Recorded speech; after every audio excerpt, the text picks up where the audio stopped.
से जो लोग आए थे हम उनका समर्थन कर रहे थे, तो मैं उसमें अगली पंक्ति में था, इसलिए मुझे टारगेट बनाया गया। मेरे खिलाफ अमर्यादित भाषा का प्रयोग किया गया। चौटाला गांव से पूनम जी और राकेश जी की अध्यक्षता में कुछ ग्रामीण मुख्यमंत्री आवास का घेराव करने के लिए करनाल में आए थे। उनकी बहुत साधारण सी मांगे थी। पिछले एक वर्ष में चौटाला गांव में 400 से ज्यादा नवजात शिशुओं की मृत्यु हुई है। उसका मुख्य कारण क्या है? Lack of availability of doctors, lack of availability of paramedical staff, lack of infrastructure. आप बताएं कि ये सरकार क्या ये ठीक काम कर रही है? जो दो बेसिक मुद्दे हैं, शिक्षा और चिकित्सा, क्या आज हरियाणा की जनता को ये शिक्षा और चिकित्सा भी नहीं उपलब्ध करा सकते?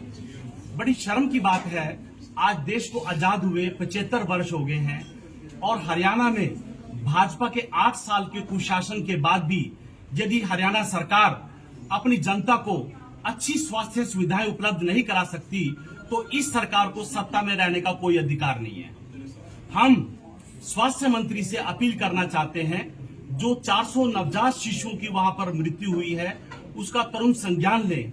विशेषकर मैं एक बात बताना चाहूंगा कि ये जो चौटाला गांव है, यहाँ पर ये जो अस्पताल है ये चौधरी देवी लाल जी ने बनवाया था।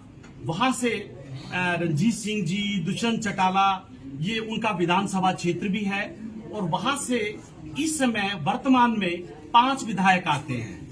तो क्या मतलब वहां के लोग ये आवाज लगातार उठा रहे हैं और वो कड़कती सर्दी में जब उनकी बात वहां नहीं सुनी गई तो वो करनाल में मुख्यमंत्री को अपना ज्ञापन सौंपने आए। ये बहुत ही शर्म का विषय है। आजादी के 75 वर्ष के बाद यदि सरकार स्वास्थ्य सुविधाएं भी मुहैया नहीं करा सकती तो इस सरकार को सत्ता में रहने का कोई अधिकार नहीं है। मैं एक आपको डाटा पढ़कर सुनाना चाहूंगा जो आज दैनिक भास्कर में है। 3600 डॉक्टर के पद हरियाणा में है। 3600 डॉक्टर के पद हरियाणा में है। 500 डॉक्टर के पद खाली पड़े हैं। 28,600 डॉक्टरों की प्रदेश को जरूरत है और 14,500 के करीब रजिस्टर्ड डॉक्टर हैं। 1,000 की आबादी के पीछे एक डॉक्टर होना चाहिए, ये सरकार का नियम है। क्या सरकार इन नियमों की अनदेखी नहीं कर रही है? क्या हरियाणा की जनता को अच्छी शिक्षा और अच्छी चिकित्सा का भी अधिकार नहीं है? आपको एग्जाम्पल देना चाहूंगा। हरियाणा में जो स्वास्थ्य का जो बजट है 2022-2023 के लिए वो 1,42,204 करोड़ है।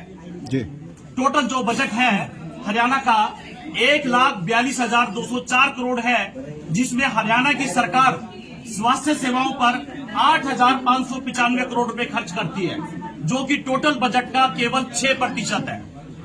दूसरी ओर हरियाणा का पड़ोसी राज्य दिल्ली, जिसका टोटल बजट 71,085 करोड़ है, वो अपनी स्वास्थ्य सेवाओं पर 9,769 करोड़ रुपए खर्च करते हैं, जो कि टोटल बजट का 13.5% है। मैं फिर दोहराना चाहता हूं, हरियाणा सरकार चिकित्सा पे अपने टोटल बजट का 6% खर्च करती है, जबकि हरियाणा का जो पड़ोसी राज्य है वो 13.5% खर्च करता है। आप ये देख लीजिए कि हरियाणा सरकार की मतलब कार्यशैली क्या है। हरियाणा सरकार जो शिक्षा और चिकित्सा जो देश के नागरिकों को, हरियाणा के नागरिकों को चाहिए, उन मूलभूत सुविधाओं के लिए कितनी सीरियस है। दूसरी ओर अभी आपने एजुकेशन का जिक्र किया जी। हरियाणा का जो टोटल बजट है उसका जो हरियाणा सरकार है शिक्षा पर लगभग 14% खर्च करती है। दूसरी ओर जो हरियाणा का जो पड़ोसी राज्य है वो 21.5% खर्च करता है। 21.5% करने के बावजूद दिल्ली का जो बजट है वो मुनाफे का बजट है और हरियाणा का जो बजट है वो घाटे का बजट है। मैं आपको बता दूं, अभी पिछले महीने के आंकड़ों तक हरियाणा पे जो कर्ज है वो 3,11,789 करोड़ है। 3,11,789 करोड़ है, जब 8 साल पहले ये जो भाजपा सरकार आई थी, लगभग 8 गुना। आप ये देखिए क्या इन्होंने हरियाणा में 8 गुना विकास किया।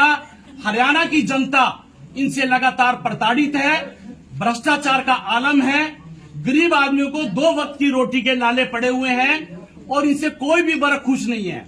मैं एक बात जो करनाल में एमबीबीएस के जो स्टूडेंट हैं उनका विषय भी उठाना चाहूंगा।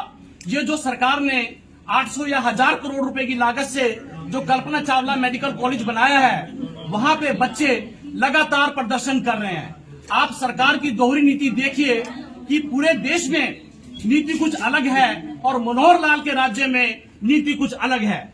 यहाँ पे से जो लोग आए थे हम उनका समर्थन कर रहे थे, तो मैं उसमें अगली पंक्ति में था, इसलिए मुझे टारगेट बनाया गया। मेरे खिलाफ अमर्यादित भाषा का प्रयोग किया गया और मुझे धक्के से पुलिस की गाड़ी में डाला गया, जबकि मैं बहुत प्रेम से अपनी गिरफ्तारी दे रहा था।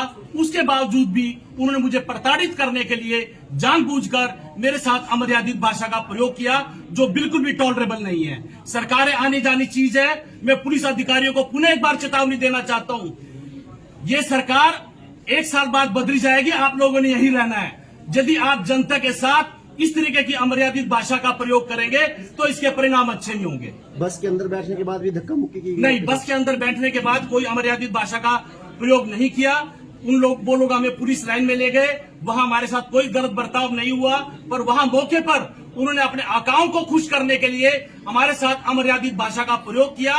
एक सभ्य समाज के आदमी को यदि ये कहा जाता है कि मैं आपको 2 थप्पड़ मारूंगा, आप ये वीडियो में सुन सकते हैं और मैं इसको सबक सिखाऊंगा, ये पुलिस प्रशासन की कार्यशैली पर एक बहुत बड़ा प्रश्न है। और मैं माननीय अनिल विज जी को पुनः प्रार्थना करना चाहता हूं, ऐसे अधिकारियों के विरुद्ध तुरंत कार्रवाई होनी चाहिए और इनको लाइन हाजिर करना चाहिए।